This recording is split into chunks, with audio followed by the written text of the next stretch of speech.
अस्सलाम वालेकुम वरहमतुल्लाहि वबरकातुहू। अल्हम्दुलिल्लाह, रमज़ान मुबारक का चाँद आज सऊदी अरब में नज़र आ गया है और इंशाअल्लाह ताला कल से हम लोग यहाँ पे रोज़े रखेंगे और इंडिया में परसों से इंशाअल्लाह रोज़ा रखा जाएगा।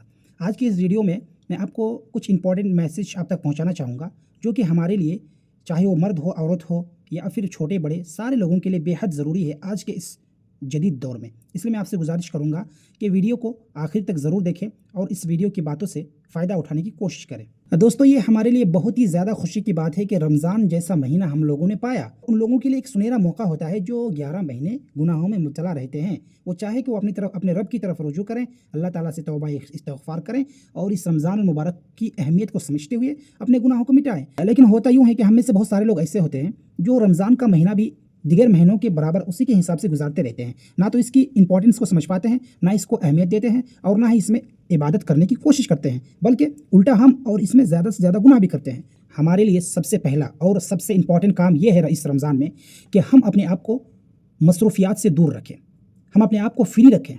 ऐसा ना हो कि ये रमज़ान भी गुजर जाए और अपने आप को बिज़नेस में, कारोबार में और दीगर मसरूफियात में मशगूल रखें और ये सुनहरा मौका जो हमारे सामने आया है ये बिल्कुल हमारे हाथ से निकल जाए। दूसरी सबसे इम्पॉर्टेंट मैसेज हमारे लिए ये है कि हम इंटरनेट में अपना वक्त को ज़ाया ना करें। इंटरनेट को कम इस्तेमाल किया करें, ज़रूरत के मुताबिक ही इस्तेमाल किया करें। हम लोग देखते हैं कि हम रोज़े भी रखते हैं और दिन रात मोबाइल में, सोशल मीडिया में बिज़ी रहने की वजह से ऐसा होता है कि हमारे वक्त ज़ाया हो जाता है और रोज़े की हालत में हम मोबाइल में उल्टी सीधी चीज़ें देखने पर मजबूर हो जाते हैं। इसलिए मैं आप लोगों से गुजारिश करूँगा कि जहाँ तक मुमकिन हो अपने इंपॉर्टेंट काम के लिए ही सोशल मीडिया का इस्तेमाल करें। इंटरनेट का इस्तेमाल सिर्फ़ और सिर्फ अपने ज़रूरियत के हिसाब से ही करें। तीसरी सबसे इंपॉर्टेंट चीज़ ये है कि हम रोज़े रखने के साथ साथ नमाज का भी अहतमाम करें, क्योंकि अगर कोई शख्स रोज़ा रखता है और नमाज की पाबंदी नहीं करता है तो उसके रोज़े का कोई मतलब ही नहीं होता है। हमारे लिए एक और इम्पॉर्टेंट बात यह है कि हम कुरान की तिलावत करें। इस रमज़ान में कुरान की तिलावत को हम अपनी लाइफ में लाजिम बना लें। बहुत सारे लोग होते हैं, कहते हैं कि हम तो कुरान को पढ़ना नहीं जानते हैं। मेरे भाइयों, ये सिर्फ एक बहाना है। आजकल के सोशल मीडिया के दौर में कुरान पढ़ना ये बहुत बड़ी बात नहीं है। हम कोशिश करें तो कुरान को सोशल मीडिया के ज़रिए से सही मखरज के साथ पढ़ सकते हैं, लेकिन हमारी दिक्कत ये है, हमारी प्रॉब्लम ये है कि हम कोशिश ही नहीं करते हैं। एक और इम्पॉर्टेंट चीज़ हमारे लिए ये है कि हम अपने आप को ज़्यादातर मस्जिद में रखें। बस औक़ात होता यह है कि हम नमाज़ पढ़ने के बाद मस्जिद से निकल जाते हैं और बाज़ारों में, दुकानों में, मैदानों में, खेल के मैदानों में बैठकर गपशप लगाते रहते हैं और अपना वक्त ज़ाया करते हैं रोज़े की हालत में। ऐसा नहीं होना चाहिए। हम कोशिश करें कि अपने आप को ज़्यादातर मस्जिद में रखें और ज़िक्र व अज़कार में, तौबा और इस्तिग़फ़ार में अपना वक्त ज़ाया करें, ना कि फ़ालतू के काम काजों में अपना वक्त ज़ाया करें। इसी तरह से हमारे लिए एक इम्पॉर्टेंट चीज़ ये भी है कि हम रमज़ान में अपने खाने की क्वांटिटी कम करें। बस औक़ात होता यूँ है कि हम सहरी में बहुत ज़्यादा खा लेते हैं या फिर इफ्तार में भूखे रहने की वजह से बहुत ज़्यादा खा लेते हैं। कोल्ड ड्रिंक का इस्तेमाल ज़्यादातर करते हैं। उसी तरह से हम तेल से भुनी हुई चीज़ों को ज़्यादातर खाते हैं, जिसकी वजह से हमारे पेट में बीमारी पैदा हो जाती है और होता यूँ है कि उसके अगले दिन हम रोज़ा रख नहीं पाते हैं। इससे हम अपने एक अहम चीज़ को खो देते हैं। तो हमें तंदुरुस्त रहने के लिए हमारे खाने की क्वांटिटी उस हिसाब से रखनी पड़ेगी जिस हिसाब से हमारे भूख मिट जाए। ऐसा नहीं हो सकता है कि हम पेट भर कर खाएँ, भूख से भी ज़्यादा खा लें। ऐसा करने से हमारे लिए परेशानी पैदा होगी। इसी तरह से हमें चाहिए कि हम रमज़ान में तमाम हराम कामों से दूर रहें।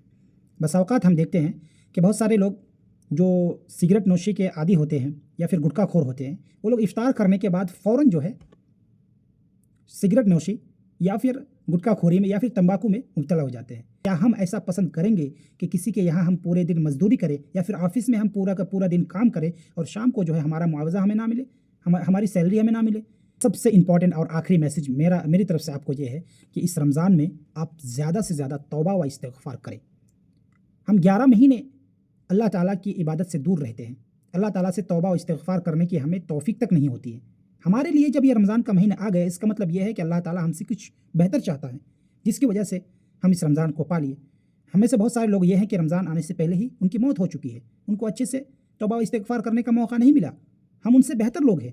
अल्लाह ताला हमसे बेहतर चीज़ चाहता है, जिसकी वजह से हमारे सामने फिर एक बार हम इतने सारे गुनाह करने के बावजूद, हम 11 महीने अय्याशी, फ़हाशी और मस्ती मजाक में 11 महीने को गुजार देने के बावजूद अल्लाह ताला ने हमारे सामने फिर से एक रमज़ान का महीना रख दिया है। इसका मतलब ये है कि अल्लाह ताला हमसे कुछ बेहतर चाहता है। अल्लाह ताला हमसे चाहता है कि हम अल्लाह ताला से तौबा इस्तिग़फ़ार करें और अपने 11 महीने की जो गंदी हिस्ट्री है उन सारी हिस्ट्रीज़ को डिलीट कर दें अपनी लाइफ से। आखिर में अल्लाह से दुआ है कि अल्लाह ताला हम सारे लोगों को इस रमज़ान में अच्छे से तौबा इस्तिग़फ़ार करने और अच्छे से रोज़ा रखने, नमाज़ पढ़ने और अच्छे से इबादत करने की तौफ़ीक दे। आमीन। इस वीडियो को ज़्यादा से ज़्यादा शेयर करें تاکہ آپ کے ایک شیئر سے بہت سارے لوگوں کو اچھی سمجھ عطا ہو اور اچھے کام کرنے کی توفیق ہو۔ السلام علیکم۔